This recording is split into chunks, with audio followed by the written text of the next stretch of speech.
അപ്പൊ നമ്മളിന്ന് നമ്മുടെ തോട്ടത്തിൽ വന്നിരിക്കുകയാണ് കേട്ടോ. നമ്മളുടെ തായ്ലൻഡ് പേരയ്ക്ക ഇന്ന് കട്ട് ചെയ്തെടുക്കാൻ പോവാണ്. നമുക്കൊന്ന് കട്ട് ചെയ്ത് നോക്കാം എങ്ങനെയുണ്ടെന്ന്. ഇവിടെയാണ് നമ്മുടെ പേരയ്ക്ക എല്ലാം ഇവിടെ ഉണ്ടായിട്ട് എടുക്കുന്നുണ്ട്. അപ്പൊ അതില് ഏറ്റവും കൂടെ വലുതായ പേരയ്ക്കാണ് നമ്മള് കട്ട് ചെയ്തെടുക്കാൻ പോകുന്നത് കേട്ടോ. അത് തൊട്ട് താഴെയാണുള്ളത്. ഇത് 2 എണ്ണം എടുക്കുന്നുണ്ട്. അപ്പൊ നമുക്കിത് കട്ട് ചെയ്യാം.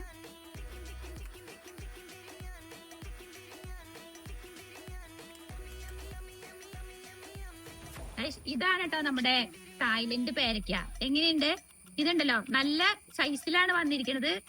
ചെറിയ പേരയ്ക്കകൾ കണ്ടല്ലോ, ചെറിയ സൈസിലാണ് അവിടെ ഇരിക്കുന്നത്. അതെല്ലാം വലുതായി ഈ സൈസിലാണ് കേട്ടോ വന്നിരിക്കുന്നത്. ഏകദേശം ഒരു 1.5 കിലോ വരും കൈസ്. ഇത് നമുക്ക് ഇതൊന്ന് തൂക്കി നോക്കിയാലോ?